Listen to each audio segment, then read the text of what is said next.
Greetings and welcome to the Introduction to Astronomy. In this week's exploration of the solar system, we are going to talk about the Cassini-Huygens spacecraft and its study of the planet Saturn. So, what is Cassini-Huygens? Well, it's actually two craft in one designed for different things. Cassini-Huygens was launched October 15th of 1997 and took a long route to Saturn, arriving on July 1st of 2004. Now, it's a long time, but you've got to consider how far out in the solar system Saturn is. Saturn is about 10 times farther away from the sun than Earth is. So that means it's traveling a greater distance. It's twice as far from the sun as Jupiter. So it takes a lot longer to travel towards that part of the solar system, and in fact actually used the gravity of other planets, including Jupiter and Earth and Venus.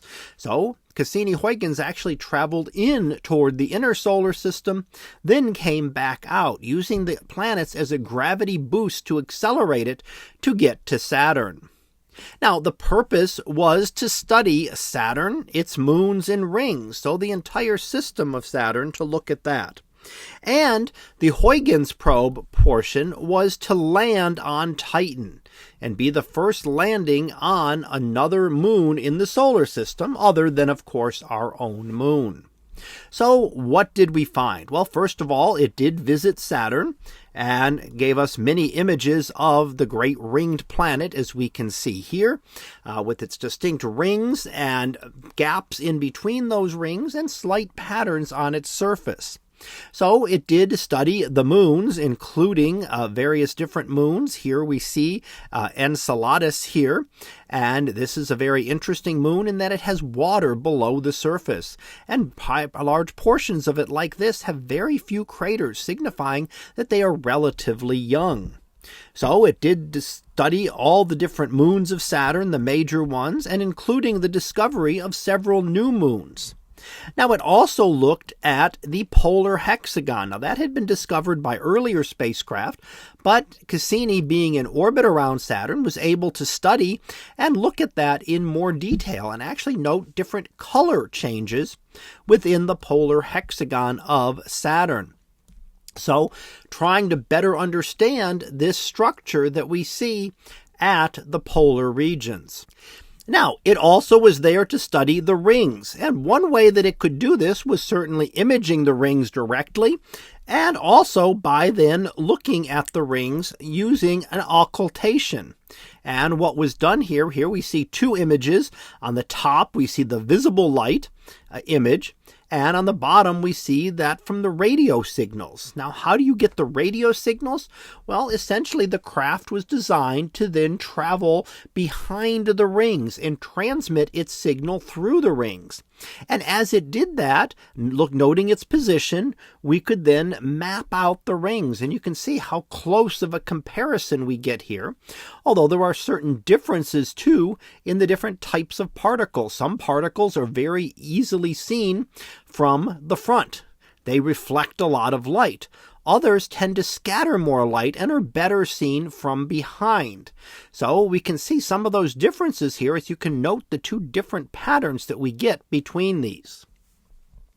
And of course, then there was the Huygens spacecraft, which landed on Titan.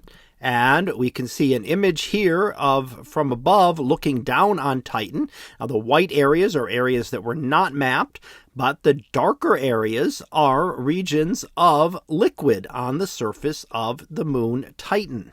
Now, the liquid is not water. The temperatures on Titan are far too cold for liquid water. However, they can have liquid methane at those temperatures, and Titan is, of course, fascinating because it is the only moon with an atmosphere in our solar system. So it did actually land and was able to send back images for a short period of time. Here we can see one looking out at the rocks, as you might think, over the surface of Titan. But in reality, Titan is made up of ice. Those are actually chunks of ice that you would see, pretty much water. That is frozen solid. And not just frozen solid as we have ice here on Earth. Ice here on Earth is always very close to its melting point. Ice on Titan is hundreds of degrees below its melting point, and therefore behaves very much like rock does here on Earth. Now, at the end of its mission, it was actually programmed to descend into Saturn. It made some very interesting moves, traveling through the inner ring plane and giving us some detailed studies of that. And then finally, on September 15th of 2017, was directed into the planet itself, sending back signals for as long as it could before it was crushed by the atmospheric pressure. But that was done to avoid any chance of contamination once the spacecraft lost control and possibly colliding with one of the moons. So let's go ahead and finish up with our summary. What we've looked at today is the Cassini-Huygens spacecraft launched to study Saturn, as well as the moon and the ring system of that planet. It was there for over a decade studying the Saturnian system, and finally plunged into Saturn at the end of its mission to avoid any possible contamination with any of the moons. So that concludes this discussion of the Cassini-Huygens spacecraft. We'll be back again next week for another topic in astronomy. So until then, have a great day, everyone, and I will see you in class.